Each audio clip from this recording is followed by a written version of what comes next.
नमस्कार। आज की वीडियो का जो विषय है यह भी डिप्रेशन के ऊपर से ही है और आज इस डिप्रेशन के विषय में मैं आपको एक स्पिरिचुअलिटी से रिलेटेड कुछ चीजें बताना चाहता हूं और कुछ ऐसी कमियों के बारे में आपसे बताना चाहता हूं जो हमारे अंदर हैं और जिसकी वजह से हम कभी भी डिप्रेशन से बाहर नहीं आ पाते। तो एक अनुरोध है कि जो भी व्यक्ति मेरे चैनल पर मेरे वीडियो को देखते हैं वह कृपया करके हमारे चैनल को सब्सक्राइब करें और अगर वीडियो पसंद आती हो तो इसे लाइक और शेयर भी करें। और एक विशेष अनुरोध और है कि यह वीडियो थोड़ा सा लंबा होने वाला है, जिसमें धैर्यता हो, सहनशीलता हो और जिसको वाकई में जरूरत हो केवल वही व्यक्ति इस वीडियो को देखे। तो बात कर रहा हूं मैं डिप्रेशन की। डिप्रेशन को बताना शायद गलत होगा क्योंकि आप लोगों ने पीएचडी कर ही ली है डिप्रेशन के विषय में, क्योंकि स्वाभाविक है मैं कोई अकेला नहीं हूं जो यह बातें आपसे बता रहा हूं। आपने घाट घाट का पानी पी रखा है, पर फिर भी कुछ ऐसा है जो आपसे छुपा है और मेरी यह पूरी कोशिश रहती है हर एक चीज में कि जिस विषय में भी मैं आपसे बात करूं उसके विषय में सारी की सारी जानकारी आपके पास हो। इसी तरह मैं नशे की भी जानकारी देता हूं और मैंने अब मानसिक रोगों के विषय में भी बताना शुरू कर दिया। तो ज्यादा समय को व्यर्थ ना करते हुए हम शुरू करते हैं वीडियो को। डिप्रेशन, कई लोग कहते हैं कि यह ब्रेन की बीमारी है। जब ब्रेन में कुछ केमिकलों का लोचा हो जाता है, कमी हो जाती है, उसकी वजह से डिप्रेशन होता है। कई लोग कहते हैं ब्रेनी स्ट्रक्चर की वजह से होता है। कई लोग यहां तक कहते हैं कि हो सकता है कि आपके मां बाप से आपके डिप्रेशन आया है। सही बात है, कुछ ना कुछ तो ऐसी बात होगी कि जिससे डिप्रेशन आया है। लेकिन अगर सही मायने में देखा जाए कि जिसे आप डिप्रेशन समझते हैं वह एक कुछ नहीं, बस एक परिस्थिति है, मानसिक परेशानी है, कोई बीमारी नहीं है। और जितनी जल्दी आप इस बात को समझ जाएं उतनी ही जल्दी आप इससे निकल पाएंगे। डिप्रेशन में कुछ ऐसी बात जानने लायक है कि यह अगर स्पिरिचुअलिटी के दृष्टिकोण से देखा जाए, अगर हम कुछ इसे अध्यात्म की दृष्टि से देखना चाहें तो यह आपके अहंकार का खेल है जिससे आप डिप्रेशन से बाहर नहीं आ पाते। अहंकार की मैं ही इसे ठीक कर पाऊंगा, अहंकार की यह डॉक्टर ही ठीक कर पाएगा। ऐसा जरूरी नहीं है कि व्यक्ति अहंकार सिर्फ अपने ऊपर ही रखता है, अहंकार दूसरों को भी लेकर किसी एक पर्टिकुलर व्यक्ति को होता है। और सारा खेल आज के जो जीवन में है अहंकार है। अब छोटे मोटे लोगों को देख लेना, अगर उनके कोई पहचान में कोई बड़ा नेता या अफसर होता है तो उसको कितना अहंकार होता है, देख लेंगे हम। तो ठीक इसी तरह से भी जब आपको डिप्रेशन होता है तो कई तरह से अहंकार आपको घेर लेते हैं कि मैं ही ठीक कर सकता हूं, या मैं दवाइयां तो खा रहा हूं, अब क्या कैसे और कौन है दूसरा जो ठीक कर लेगा, दवाइयां तो ठीक कर सकते हैं। बस इन्हीं सब चक्करों में पड़ा रहता है। और कई लोग तो यहां तक है कि ब्रेन में चीड़ा फाड़ी भी कराने के लिए तैयार रहते हैं कि किसी भी तरीके से उनका डिप्रेशन ठीक हो जाए। इंजेक्शन पे इंजेक्शन ठुसवाने के लिए तैयार रहते हैं, बहुत सारी दवाइयां खाने के लिए तैयार रहते हैं कि उनका डिप्रेशन ठीक हो जाए। पर होता है क्या? आप अपने दिल की बात बताइए कि आपने कितनी ऐसी दवाइयां खाई हैं जिससे आप ठीक हो गए हैं। यह ठीक नहीं करती हैं दवाइयां। चाहे आप कितनी भी अच्छी दवाइयां खा लीजिए, यह वहीं तक आपकी मदद करती है जहां तक इनकी हैसियत है। पर ऐसा कुछ है डिप्रेशन में जो दवाइयों के ऊपर है। मेरा तो मानना है कि जिन भी व्यक्ति को एंजाइटी, डिप्रेशन या फोबिया, ऐसे कुछ मानसिक जो भी स्थितियां बिगड़ती हैं जिनकी, मैं तो समझता हूं कि यह शुभ लक्षण है। अब यह शुभ लक्षण कैसे है? आप बोलेंगे यार अजीब व्यक्ति है, यहां हम परेशानियों से जूझ रहे हैं और ये कह रहे हैं कि शुभ लक्षण है। तो शुभ लक्षण है, शुभ लक्षण है अपने आप को जानने का, शुभ लक्षण है उस परमात्मा को जानने का, उस ईश्वर को जानने का जिसके लिए आप यहां पर आए हैं। और वास्तविकता क्या है? हम इस धरती पर क्यों आए हैं? अभी तक मैं भी यही सोच रहा हूं और सोच रहा हूं आपको भी इसी काम में लगा दूं कि वास्तव में हम इस धरती पे क्यों आए। एक छोटा सा देख लीजिए आप कि हम व्यक्ति का जीवन, कि व्यक्ति आता है, बड़ा होता है, खेलता है, कूदता है, स्कूल जाता है, कॉलेज जाता है,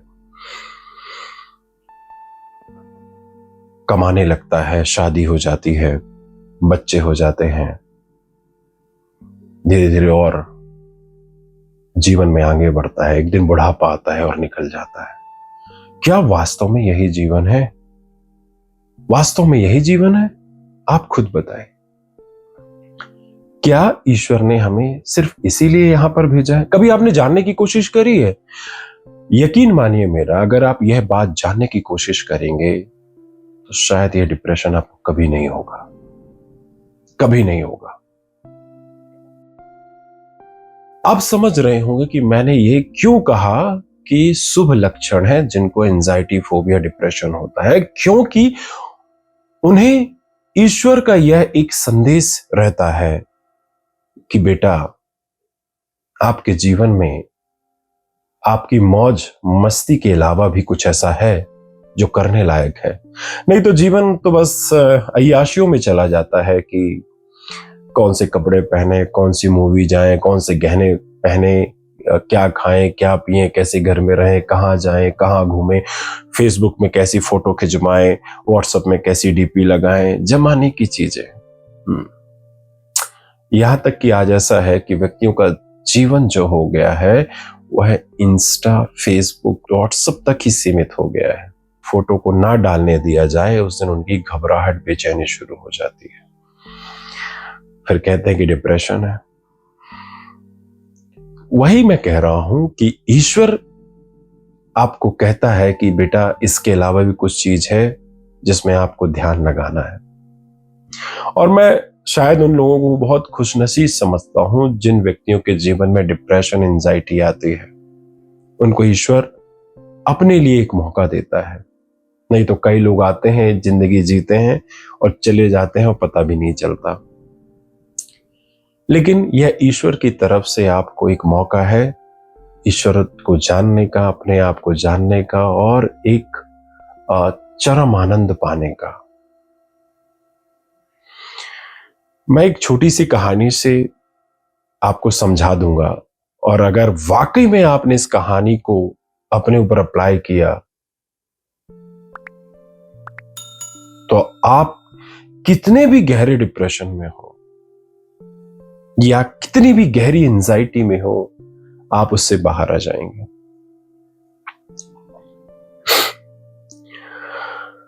मैंने आपसे एक बात कही कि अहंकार, जब हम अपने आप से लड़ते हैं, उस ईश्वर से लड़ते हैं, उस ईश्वर की शक्ति पर हम अविश्वास करते हैं और लड़ते हैं, तब यह सारी परेशानियां जन्म होती हैं। दो तिनकों की कहानी से मैं यह स्पष्ट कर दूंगा कि कौन सा व्यक्ति खुशी रह सकता है और कौन सा व्यक्ति दुखी रह सकता है। एक बहुत पुराने समय की बात है। एक गांव में दो तिनके रहते थे। बहुत घनिष्ठ मित्रता थी दोनों में, पर दोनों का व्यवहार अलग था। एक में व्यवहार था समर्पण का, ईश्वर के प्रति समर्पण का, और एक में व्यवहार था लड़ने का, जूझने का और हर बात में विरोध करने का, शक करने का। हुआ यूं कि एक बार दोनों नदी के किनारे गए।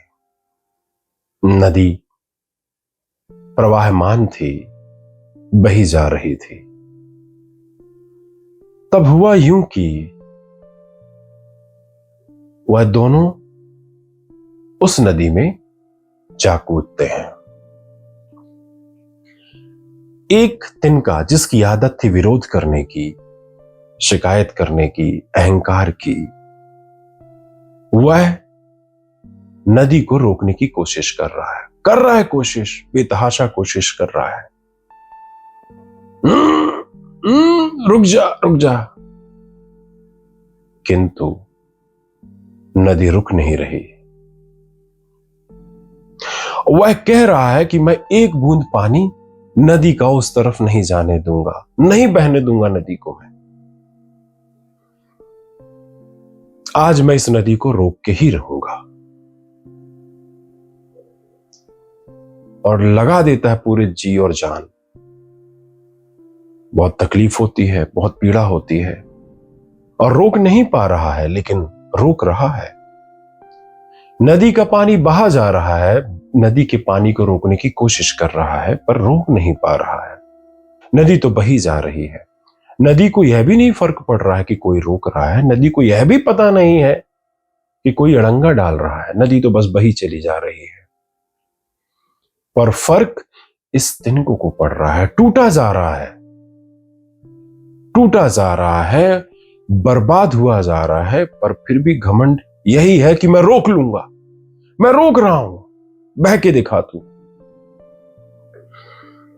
वहीं दूसरी तरफ जो दूसरा तिनका था, उसमें समर्पण का भाव था, और वह कह रहा था कि मैं इस नदी को बहा ही चला जा रहा हूं। उसे यह एहसास है कि वह नदी को बहा रहा है, पर नदी को इससे भी कोई फर्क नहीं पड़ता कि कोई उसे बहा रहा है। नदी तो स्वयं प्रवाहमान है। पर तिनका मजे ले रहा है कि वाह, मैं नदी को बहा रहा हूं और आज मैं उसकी निश्चित स्थिति तक लेकर ही पहुंच जाऊंगा, जहां पर इस नदी को सागर से मिलना है।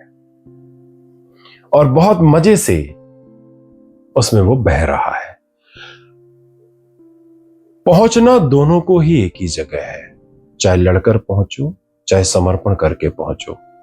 लेकिन जिसने समर्पण का भाव अपनाया, वह आनंद से भरा हुआ, मतवाला होकर, झूम कर, गाकर जा रहा है।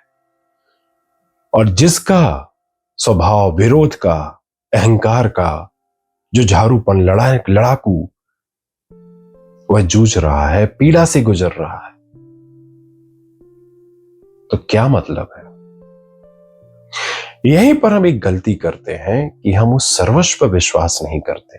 यह कहानी इसीलिए आपको मैंने समझाई कि डिसाइड करिए कि आप कौन से तिनका बनना चाहते हैं, समर्पण वाला या बस अहंकारी, विरोधी, शिकायत करना।